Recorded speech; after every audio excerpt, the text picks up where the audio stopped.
नमस्कार, मैं हूं अंकुर और आप देख रहे हैं सत्य हिंदी का न्यूज बुलेटिन। एक नजर अब तक की सुर्खियों पर। संसद के शीतकालीन सत्र के दौरान विपक्षी सांसदों के निलंबन के विरोध में शुक्रवार को इंडिया गठबंधन के बड़े नेता और सांसद जंतर मंतर पहुंचे, जिसमें कांग्रेस के मल्लिकार्जुन खड़गे, राहुल गांधी, सीपीएम के सीताराम येचुरी, एनसीपी के शरद पवार, सीपीआई के डी राजा समेत विभिन्न दलों के कई दर्जन सांसद मौजूद रहे। मुंबई, गोवा, कोलकाता, पटना, लखनऊ के अलावा भी कई शहरों में विपक्षी दलों ने प्रदर्शन किए हैं। इसमें विपक्ष की आवाज बंद करने के लिए केंद्र सरकार की निंदा की गई है।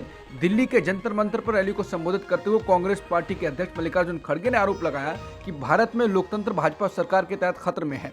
खड़गे ने अपने संबोधन की शुरुआत इंडिया गठबंधन के लक्ष्यों पर सवाल उठाते हुए की। उन्होंने कहा, गठबंधन इसलिए हुआ क्योंकि मोदी और शाह इस देश में लोकतंत्र को नष्ट करने पर तुले हुए हैं। जंतर मंतर पर राहुल गांधी ने कहा कि लगभग 150 सांसदों को संसद से निकालकर सरकार ने देश के 60% लोगों को चुप करा दिया है। बीजेपी जितनी घृणा फैलाएगी, इंडिया गठबंधन के दल उतना ही प्यार और भाईचारा फैलाएंगे। राहुल गांधी ने मीडिया की आलोचना भी की। उन्होंने कहा कि उन्होंने ये जरूर कहा कि मैंने फोटो खींची, पर इस पर किसी ने बात नहीं की कि असल मुद्दे क्या थे। असल मुद्दा बेरोजगारी का है, जिस पर बात नहीं हुई। राहुल गांधी ने कहा कि देश भर में भयंकर बेरोजगारी है और युवा आज रोजगार नहीं पा सकता है। मैंने किसी से कहा कि एक काम करो, एक छोटा सा सर्वे करो, किसी भी शहर में चले जाओ और पता करो कि हिंदुस्तान के जो युवा हैं वो मोबाइल पर दिन में कितना घंटा बिताते हैं। ये भी छोटे शहर में पता कराया। मैं हैरान रह गया कि 7.5 घंटे युवा एक दिन में फेसबुक, इंस्टाग्राम, ट्विटर पर रहते हैं। यानी मोदी सरकार में हिंदुस्तान का युवा 7.5 घंटे फोन पर रहता है, क्योंकि मोदी जी ने उसे रोजगार नहीं दिया है। की तैयारी है। जंतर मंतर पर इंडिया के विरोध प्रदर्शन में कांग्रेस अध्यक्ष मल्लिकार्जुन खड़गे ने उपराष्ट्रपति जगदीप धनखड़ के द्वारा अपनी मिमिक्री को जाति से जोड़ने को लेकर काफी कुछ कहा।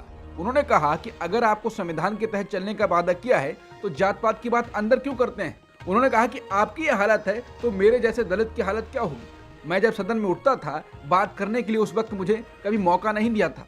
तो मैं ये कहूँ कि बीजेपी की सरकार दलितों को बोलने का मौका नहीं देती है। अरे तुम संविधान के पद पर बैठे हो और तुम ऐसी बातें करते हो। सांसदों के निलंबन पर खड़गे ने कहा कि कितना भी डरा लो, हम डरने वाले नहीं हैं। मोदी साहब, आप कितनी भी कोशिश कर लो मिट्टी में दबाने की, हमें उगने की आदत है। संसद का शीतकालीन सत्र खत्म हो गया है। अब इसके बाद केंद्रीय मंत्री प्रहलाद जोशी ने कहा कि विपक्षी सांसद ही आग्रह कर रहे थे कि उन्हें सदन से निलंबित कर दिया जाए। उन्होंने कहा कि हम तो सस्पेंड करना ही नहीं चाहते थे। मैं आपको ये बता दूं, कुछ लोगों को हमने शुरुआत के दिनों में सस्पेंड किया, लेकिन बाद में सब लोगों ने ही आकर रिक्वेस्ट करना शुरू कर दिया कि हमको बाहर जाना है, हमको सस्पेंड करो। ये कांग्रेस पार्टी का लेवल है। प्रहलाद जोशी बोले, हमने बोला कि हम उन्हीं लोगों को सस्पेंड करते हैं जो अनुशासन का पालन नहीं करते हैं। तो उन्होंने कहा कि हम ऐसा करते हैं, हमें सस्पेंड करो। तो ये तो इनकी नीति है और गिरावट का लेवल है। संसदीय कार्य मंत्री प्रहलाद जोशी ने शुक्रवार को कहा कि संसद सुरक्षा चूक मामले में जांच के तहत बीजेपी के सांसद प्रताप सिम्हा का बयान दर्ज किया गया है। जोशी ने कहा कि 13 दिसंबर को सुरक्षा में चूक के मामले में जांच जारी है। रिपोर्ट सौंपे जाने के बाद कानून के तहत आगे की कार्रवाई होगी। बता दें, संसद में शून्यकाल के दौरान लोकसभा की दर्शक दीर्घा से सदन में कूदे लोगों को एंट्री पास प्रताप सिम्हा के ऑफिस की ओर से दिया गया था। प्रताप सिम्हा मैसूर से लोकसभा सांसद हैं।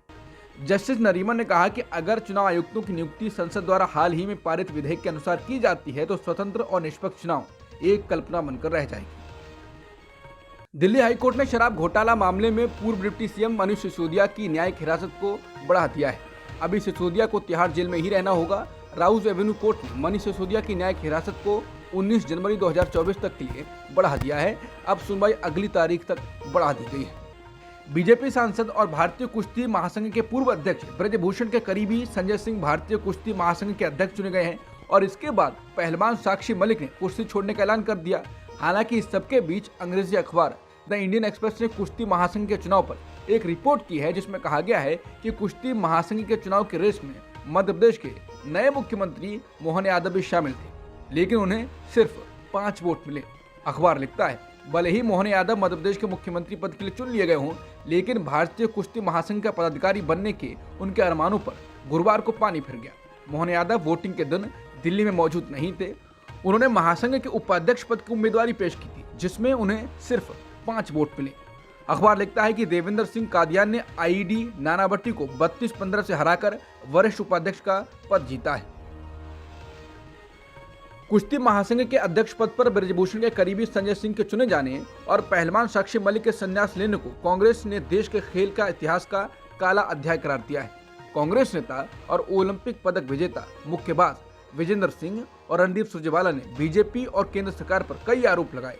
विजेंद्र सिंह ने कहा, खेल जगत साक्षी मलिक के संन्यास से बहुत दुखी है। हम इस मामले को लेकर हर खिलाड़ी स्टेडियम और अखाड़े में जाएंगे और उनसे महिला सुरक्षा एथलीटों के रोजगार के बारे में बात करेंगे। हम उनके साथ कंधा मिलाकर खड़े हैं और आगे भी रहेंगे।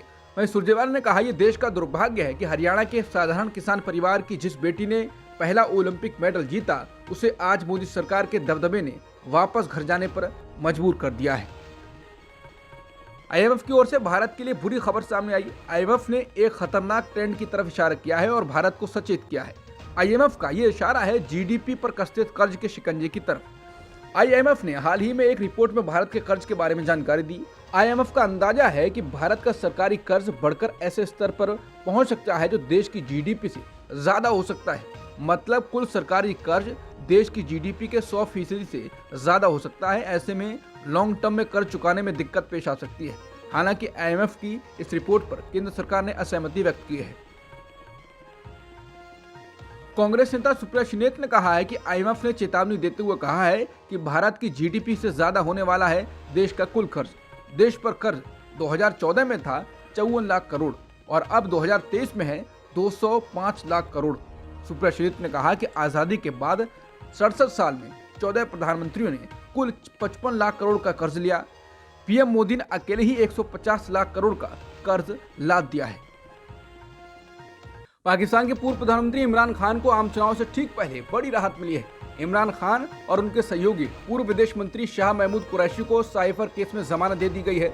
शाह महमूद कुरैशी के वकील अली बुखारी ने कहा है कि कुरैशी के खिलाफ लगे सभी मामलों में उन्हें जमानत मिल चुकी है और सिर्फ साइफर केस की वजह से वो जेल में थे। ऐसे में संभावना जताई जा रही है कि शाह महमूद कुरैशी अब जेल से बाहर आ सकते हैं, लेकिन इमरान खान के मामले में ऐसी उम्मीदें नहीं जताई जा रही हैं। उन्हें अभी 2 अन्य मामलों में जमानत मिलना शेष है, जिसमें तोशाखाना मामला शामिल है। भारत और दक्षिण अफ्रीका के बीच 26 दिसंबर से टेस्ट सीरीज खेली जानी है।